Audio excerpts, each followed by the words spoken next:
Joe Biden just keeps digging himself deeper and is in trouble again. It's not hurting me. I'm winning in all those states. I'm ahead in all the national polls. And the more he talks, the better off I am. No, Joe, the more you talk, the better off he is. Or the better off anyone is, except you. Senator Biden, words have in the past gotten you in trouble. An editorial in the Los Angeles Times said, in addition to his uncontrolled verbosity, Biden is a gaffe machine. Oh, I'm in trouble. Well, the Democrats sure got themselves into another pickle. Last election, they put one of the most intensely disliked candidates of all time in Hillary Clinton. This time around, they have the weird, senile, and assaulty lump of clay that is Joe Biden. Between the accusations of sexual assault and weird comments that would normally conjure the rage of the SJW cancel culture, they're having a bad time. And I mean, they're not only having a bad time, but week after week, Joe Biden is making them scramble in the mental gymnastics Olympics to try and explain how on earth this guy is somehow the best representation of a Democratic candidate.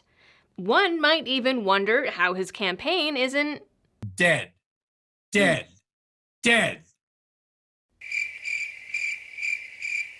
But before we get into the rest of today's video, I'd like to remind you all of one of my supporting partners, USCCA. The United States Concealed Carry Association provides legal and financial protection to gun owners who find themselves in a self-defense situation. In these uncertain times, and when record gun sales are being driven by new gun owners looking to protect themselves and their families, having someone in your corner is more important than ever. The law doesn't always agree with the right to self-defense, but the USCCA is there to back you up. To get started with your membership, use the link down in the description or text DOLL, that's DOLL, to 87222. And in the spirit of today's video, remember, gun laws are historically racist. Joe Biden is no stranger to gaffes with a capital G. In fact, Time magazine has a list of top 10 Joe Biden gaffes that was originally created during the Obama administration and dates all the way back to 1987 when he was caught lying about his academic record and a plagiarism incident at law school. And about plagiarism in his speeches. In fact, he was found to have stolen speeches on at least 3 separate occasions back in '87. But this time around, we're getting to see what happens when he's not scripted, and it's way worse. We hold these truths to be self-evident. All men and women created by you know the thing. Here's the latest, courtesy of an appearance on The Breakfast Club with Charlemagne the God. It's a long way until November. We got more questions.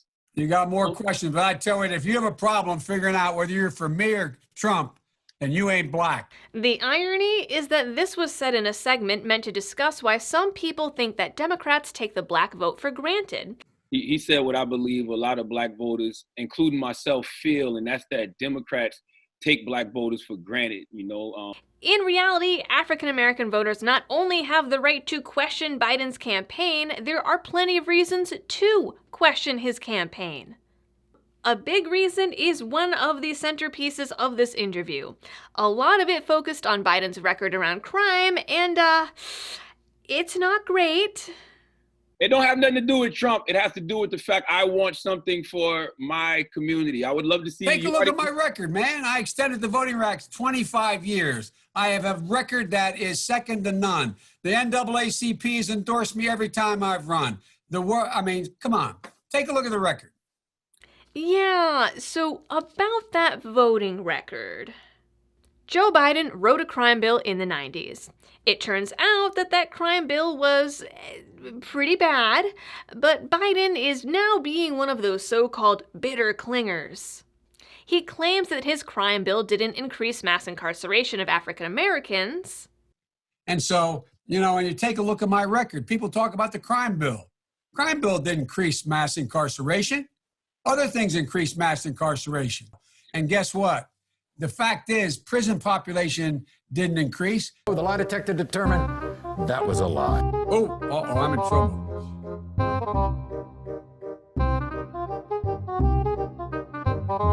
He also claimed that the bill was responsible for lowering crime in the US by half. But really, that rate wasn't cut in half until about 2017, and experts have said that the bill and its provisions only account for about 1 to 2% of the drop. In fact, during the last election, Bill Clinton admitted that the incarceration provisions in the bill made the problem worse. The bill increased the number of federal crimes subject to the death penalty, allowed juveniles to be tried as adults, and imposed mandatory minimums. He also claimed that the bill stopped sending drug offenders to jail. That was a lie. And that he opposed the 3 strikes rule, which automatically gave life sentences to 3-time violent offenders. Clinton wanted to put in a deal where, in fact, 3 strikes and you're out. I opposed that 3 strikes and you're out bill. But he also voted for it and spoke in favor of 3 strikes during a 1994 appearance on The Today Show. He said he would oppose the provision if it was for nonviolent crimes, but was in favor of 3 strikes for violent crimes, including arson. He also explained that when he referred to the provision as wacko, he was referring to earlier versions of the provision. So that's not exactly the same as saying he never supported it. He also claimed, both in this appearance and elsewhere, to have never supported mandatory minimums. I oppose the position taken that saying that you're going to have any mandatory sentences. And there is some evidence to argue that in 1994, but he fully supported them when he co-sponsored the Anti-Drug Abuse Act of 1986, which imposed mandatory minimums for crack offenses and made sentences much harsher for crack than for regular powder cocaine, a bill which, unfortunately, disproportionately hit the black community, which the CIA may or may not have been involved in, depending on who you ask. He also claims that he didn't support funding for states to build new prisons, when in fact he supported $6 billion in funding, but claims he didn't because the final version of the bill wanted another $4 billion. That same funding that he did support also came with the strings of requiring prisoners to serve a minimum of 85% of their sentences, which experts at the Brennan Center say was one of the driving forces in increased incarceration rates. No, I gotta ask you though, why so much resistance on admitting the crime bill and other legislation you are a part of was damaging to the black community? Because we had Hillary on a few years ago, and Ms. Clinton said that the crime bill, we made a lot of mistakes with that, and she wanted to atone for that by becoming the next president. Well, that was an interesting question. Finally, someone is actually asking Biden the tough questions. He was wrong. Well, okay, Joe, that's not what the numbers say, but you do you, I guess. What happened was, it wasn't the crime bill. It was the drug legislation.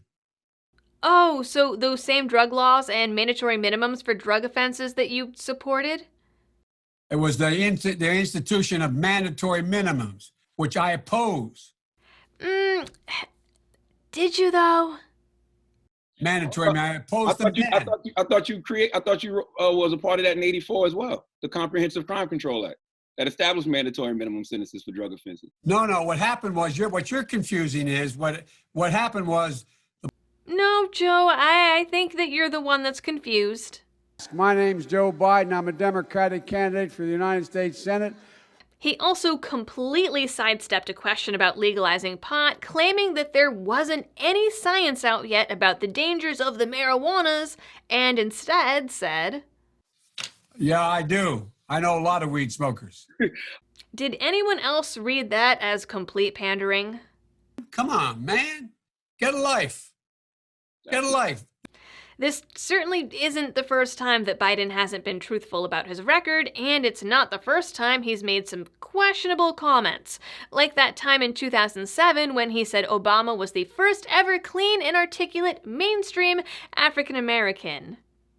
I mean, you got the first sort of mainstream African American who was articulate and bright and clean and a nice-looking guy. I mean, that's a storybook, man. There was also this comment back in 2006. In Delaware, the largest growth in population is Indian Americans moving from India. You cannot go to a 7-Eleven or a Dunkin' Donuts unless you have a slight Indian accent. And that awkward moment during the debates when three old white dudes started arguing about who had more black friends. Joe, I'm asking you to come with me and the Legislative Black Caucus, and I'm asking you to join us, be on the right side. I'm asking you to join me and join the support I have from the overwhelming number of the members of that Black Caucus. I have more support in South Carolina in the Black Caucus and the black community than anybody else. Double what you have or anybody else has. But wait a second, Bernie. Well, that is quite right. Let's not argue about polls. This isn't about Bernie. Senator this isn't Sanders. about polls. I'm not this is not about polls. I'm not talking about polls. We have 9 members of the Black Caucus in South Carolina supporting us, but more importantly, Yikes. I won a larger share of the black vote than anybody has, including Barack. Look, what people don't know about me is I come from a state that's the 8th largest black population in America. The 8th largest. I get 96% of that vote for the last 40 years. But I tell you, if you have a problem figuring out whether you're for me or Trump, then you ain't black. No matter your stance on those remarks, it doesn't change the fact that Biden isn't being truthful about his record or his crime bill and seems to just assume that he has the black vote based on his past history with Obama. He claims the black vote has won him elections every time he's run in the past 40 years, despite a couple failed presidential runs that technically make his claim untrue. He also says that he's always been #1 with black voters, despite early reports showing that black Americans were overwhelmingly donating to Sanders over Biden, with a difference of over $6 million. Either way, responding to criticism with an Eric Cartman-esque "you don't know me." I've been critical of you. I have a few things I want to talk to you about today. I know you have. Yeah. You don't know me. Is probably not going to win hearts and minds no matter the subject, and trying to be the gatekeeper of race based on votes and political opinion is not a good look. There's also the question of whether or not saying you're from Delaware as the proof of your so-called black card, as one black journalist puts it, is an adequate credential to be said gatekeeper. According to a poll on the Breakfast Club's Twitter, a lot of people say no. Bottom line, Biden probably should have listened to the handler that tried to interrupt him and get him off the air. Twice. That is it for today's news. Please don't forget to like, share, and subscribe. Drop a comment down below and check out the partners in the description. If you really like my channel and want to help support it in other ways, you can find me over on Patreon or Subscribestar, or give a one-time donation through PayPal or crypto. Until next time, thanks for tuning in and helping me to spread the message of liberty.